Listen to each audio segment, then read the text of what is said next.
Saudações, caríssimos. Vamos para mais uma questão do Enem 2021, questãozinha de física. Ainda não caímos em nenhuma de matemática por enquanto.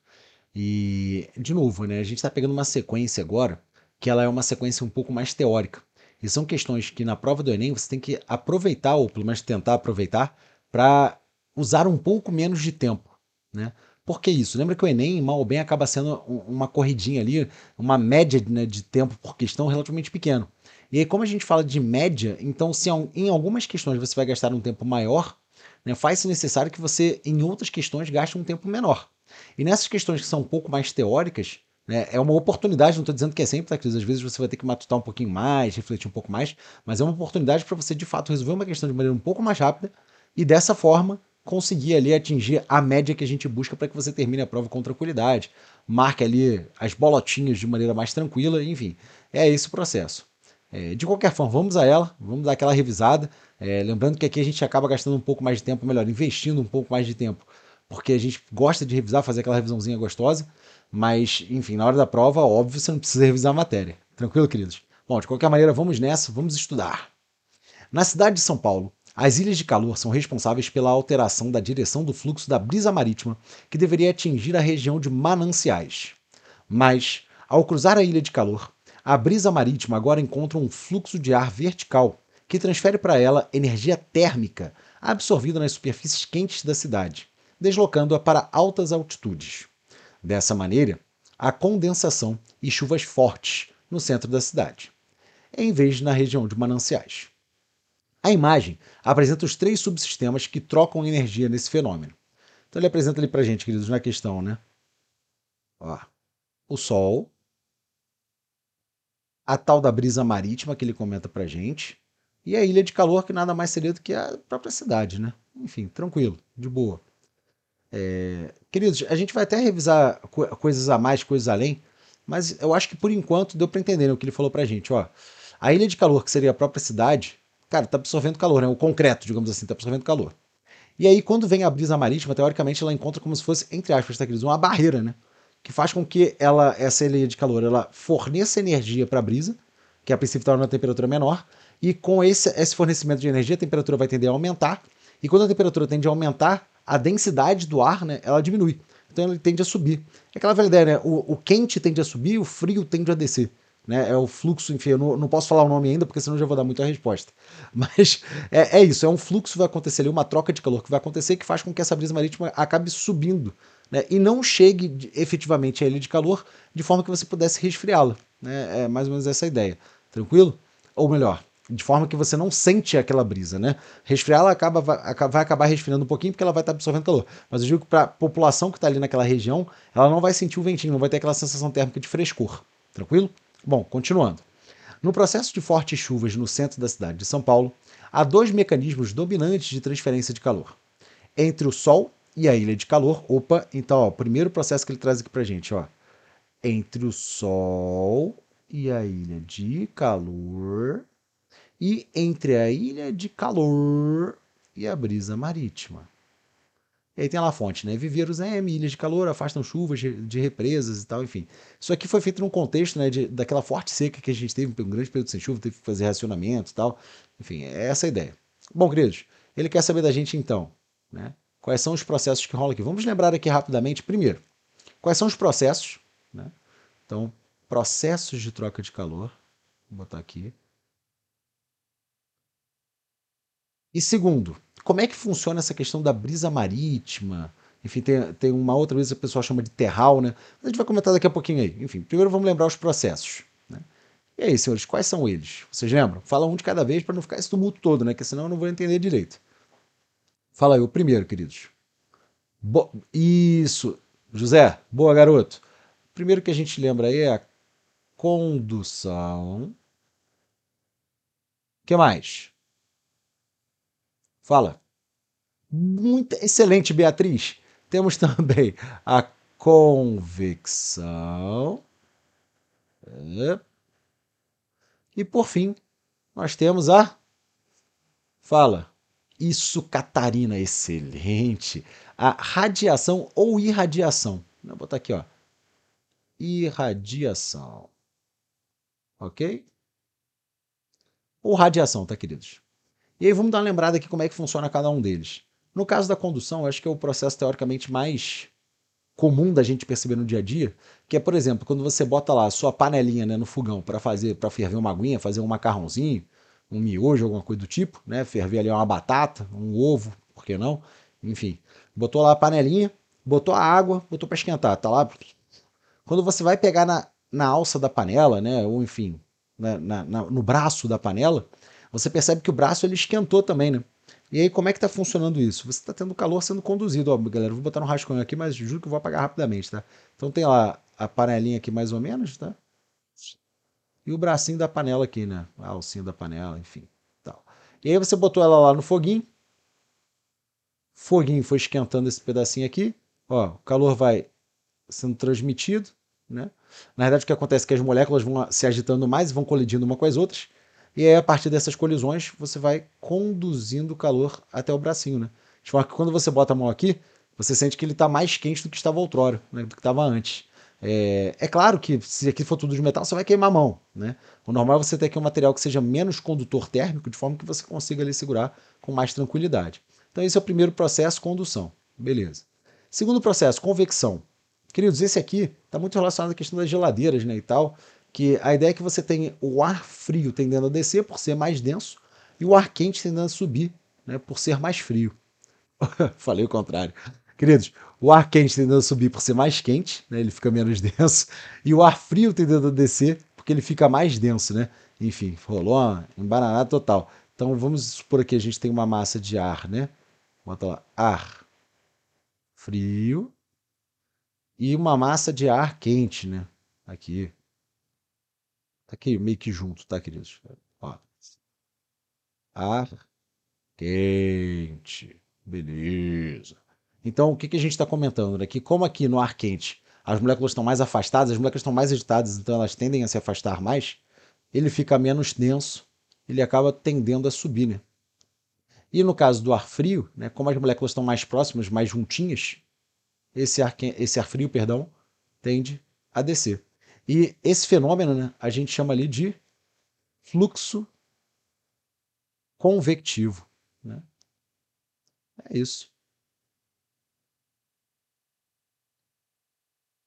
Beleza, queridos? Deu para sacar mais ou menos? Eu estou tentando pensar aqui um exemplo bem prático para vocês assim no fluido, mas eu não sei. Hoje em dia o pessoal não tem muito costume, né? Mas, por exemplo, de tomar a sopinha. Né? E aí qual é a ideia? Né? Quando você vai e mistura bem a sopa, é porque, teoricamente, a parte quente da sopa está tendendo a ficar mais por cima da superfície. Né? Só que nesse ponto da superfície é justamente onde ela tem mais contato com o ar, então onde ela esfria mais rápido. E aí você acaba gerando aquele fluxo convectivo, né? Então a ideia é você sempre misturar justamente para estimular esse fluxo convectivo e ela esfriar mais rápido, né? É essa a ideia. Tranquilo, queridos? Então, basicamente, lembrando, ar quente, moléculas mais agitadas, se elas estão mais agitadas, elas ficam mais espaçadas entre si, fica menos denso, tende a subir. Ar frio, as moléculas estão mais coladinhas umas nas outras, né, porque elas estão menos agitadas, fica mais denso e aí tende a descer. É esse fluxo. Tranquilo, queridos? Isso é o fluxo convectivo, esse é o processo de transmissão por convecção. Basta lembrar, quente sobe, frio desce. Né? É essa a geral aí. E por fim, queridos, irradiação, que acho que é o processo mais, entre aspas, simples ali, né? Por exemplo, pega uma lâmpada incandescente, né? Liga essa lâmpada incandescente, que é a lâmpada amarela normal, né? De bulbo. E aí quando você bota a mão relativamente próximo ali, né, você sente aquele calorzinho. É porque eu não estou querendo pegar o exemplo da questão, que eu acho que é o mais direto de todos, queridos. Mas enfim, por exemplo, em regiões muito frias, às vezes o pessoal usa aquecedor elétrico, né? E aí você tem esse processo de radiação que é justamente através de ondas eletromagnéticas, né, você transmitir esse calor. É isso, é basicamente isso. Tranquilo, queridos? Então, porque, de novo, eu não quero botar o exemplo mais clássico aqui, mas vamos supor que eu tenho uma lampadinha, não zoa, não zoa, ó. Isso aqui era para ser uma lampadinha, tá, gente? Ó. E aí você liga essa lâmpada, né? Então ela está irradiando energia na sua forma eletromagnética. E aí se você chegar aqui, né, do ladinho, com uma mão, caraca, desenhar a mão, mano, Deus me livre. Vou nem desenhar não, gente, ó. Isso aqui é uma mão, tá? Ela vai aquecer por estar recebendo esse calor, né, através da irradiação. Tranquilo, gente? Então essa aqui seria a irradiação. Ou radiação, né? Tranquilo? Isso aí acontece através de ondas eletromagnéticas, tal, de boa. Enfim. Aliás, até um comentário interessante me veio à cabeça aqui agora. Dito isso, né? O que a gente pode até lembrar, né? Se cair numa prova, por exemplo, perguntando, enfim, a maneira como é transmitida, repara que a condução, ela depende de um meio, né? De propagação, depende de existir um meio. A mesma coisa para a convecção, né? Ela depende de um meio para existir. Já a irradiação, ela pode ocorrer também no vácuo, né? Ah, mas por quê? Ué, se está acontecendo através de onda eletromagnética, você não precisa ter um meio ali para propagar esse calor. Tranquilo? Bom, dito isso, demos essa revisada. Vamos só lembrar agora rapidamente como é que acontece esse fluxo aqui de brisa marítima e tudo mais, né? Então imagina que aqui a gente tem, caraca, eu vou aproveitar esse desenho aqui, tá, gente? Então a gente tem a ilha de calor, né? Por enquanto eu vou deixar aqui com o nomezinho de cidade, uma cidade. E lá pro lado aqui a gente tem o mar, né? Então, logo no início do dia, vamos botar aqui, a alvorada foi mais 6h20, tô supondo, tá, gente? Então vamos botar aqui por volta de umas 8 da manhã. 8? Vai 9 horas, vai. Vou pegar aqui 9 horas. Tá 9 da manhã. O que vai acontecer, queridos? A região do mar, ela tem um calor específico mais alto que a região da cidade, né? Quer dizer, a água tem um calor específico ali próximo de 1, né? E a areia, eu tô pensando na praia, mas pensa na cidade, na parte de concreto como um todo, tem um calor específico ali que pode girar em torno de 0,2, 0,6, enfim, dependendo do material, claro. Mas é um calor específico que eu quero que vocês percebam que ele é menor, né? E o que significa isso? Que a região da cidade ela vai esquentar mais rápido, né? Então aqui na região do mar, a gente tem, né, por aqui, um ar que está tendendo a estar mais frio, né? E na região da cidade, a gente tem um ar que está tendendo a ficar mais quente, né? Por quê? Porque ela esquentou mais rápido essa região, né? Ela tem um calor específico pequeno, esquentou mais rápido. E aí, nessa situação, Cris, a gente acaba gerando um fluxo convectivo, né? E qual é o fluxo convectivo que a gente gera nesse momento? Tende a gerar. Ó, a gente não comentou, né, que o quente ele tende a ir para onde está mais frio, ou seja, o quente ele está expandindo as moléculas enquanto o frio está lá mais comprimidinho. Então aqui a gente está tendendo a gerar esse fluxo aqui, né? Quer dizer, o ar está tendendo a deslocar para a região do mar. É o que a gente costuma chamar de terral, né? Enfim, não sei se já tiveram a oportunidade de sentir, é uma espécie de bufada de ar quente que rola, cara, nesse período ali do meio da manhã, metade da manhã e tal. E depois o contrário, né? Vamos pegar ali o processo sentido contrário agora, queridos. Paga esse trem aqui. Quando tá chegando lá no finalzinho do dia, né? Quer dizer, vamos botar ali umas 16 horas, por exemplo. Então tá lá, volta de 16 horas, mais ou menos. O que a gente vai encontrar? Ao longo do dia, né, o mar vai absorvendo calor. E ele tem mais dificuldade de perder calor. Então essa região aqui, queridos, ela vai tendendo a ficar mais quente, né?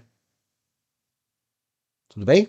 Enquanto na cidade, quando a gente já está diminuindo esse período de insolação, ela esfria mais rápido, cara. Então, como ela esfria mais rápido, a gente tende a ficar com ar frio aqui, né? É aquela sensação, não sei se todo mundo já teve oportunidade, mas quando você vai, por exemplo, entrar na piscina no final do dia, né? É engraçado, mas a piscina ela tende a estar mais quente do que se você entrar no começo do dia, né? E mesma coisa no mar, né? Tomar banho de mar de noite, ali, pô, sensação que dá é que ligaram o aquecedor, né? E é essa a ideia. E aí isso gera, queridos, aquele fluxo, né? Fluxozinho do quente pro frio, ó, que é a tal da brisa marítima, aquele vento que vem de noite, né? Do mar em direção à cidade. Tranquilo, queridos? Então isso aqui é só para dar uma revisada, só para dar uma lembrada. Na verdade, a questão nem abordava isso, mas enfim, é só para revisitar mesmo, vocês lembrarem como é que funciona esse fluxo da massa de ar ali entre a Terra e a cidade. Bom, dito isso, como eu disse, a questão era relativamente mais simples, então por isso que a gente deu uma revisão bem grande, bem boa.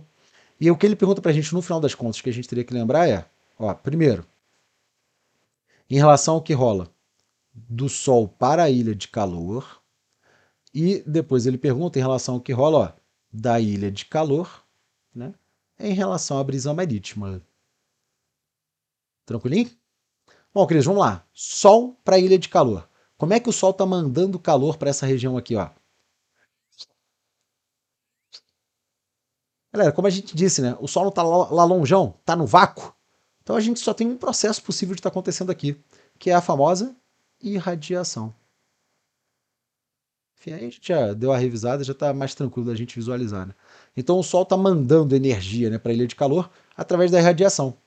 Ah, mas e em relação à ilha de calor, brisa marítima? Ué, galera, presta atenção. Essa brisa marítima não estaria vindo e há uma troca de calor de forma que o quente está tendendo a subir? Então, ó, a ilha de calor está mandando calorzinho naquele sentido de o quente sobe e o frio desce. Nisso aí a gente está falando de convecção. Tranquilo? Ela falou de calor, né? De troca de calor que envolve o quente sobe e o frio desce, né, que é essa a ideia. A gente está falando ali de convecção. Tranquilo? Bom, dito isso, queridos, depois dessa revisão zona aí gigantesca pra gente, só nos resta marcar aqui a opção correta. Letra A. Então, galera, muito importante isso, que tu vê a questão bem teórica. Eu acho que na hora da prova, né? Lógico, a gente deu uma revisada aqui gigantesca para lembrar tudo mesmo. Mas na hora da prova era você olhar, né? Opa, calma aí, sol para a cidade. Cara, do sol para a cidade tem vácuo ali no meio. Então só tem um processo possível, né? Que é a irradiação. E no caso da cidade, né, da ilha de calor que ele chama, mas é da cidade para a brisa marítima, pô, ele falou ali em cima, né, que desloca para alta altitude, quer dizer, tá forçando esse deslocamento do quente para cima, né? Então a gente tem que lembrar do fluxo convectivo da convecção em si, beleza?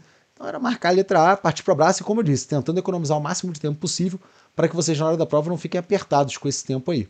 Tranquilo, queridos? Bom, até a próxima aí. Continuem estudando firmes, sigam firmes no propósito. Cara, o mais importante do que você estudar um volume gigantesco por dia é você manter a constância no propósito. É claro, é importante estudar bastante? Claro que é. Mas mais importante ainda é você não deixar de estudar nenhum dia. É essa a ideia. É claro, domingo você pode dar uma relaxadinha quando estiver afastado da prova e tal, mas a princípio o importante é manter a constância no seu propósito, que é mais fácil de você atingir ali o seu objetivo. Tranquilo, queridos? Então, como sempre eu digo aí para vocês, bons estudos, um forte abraço e até breve.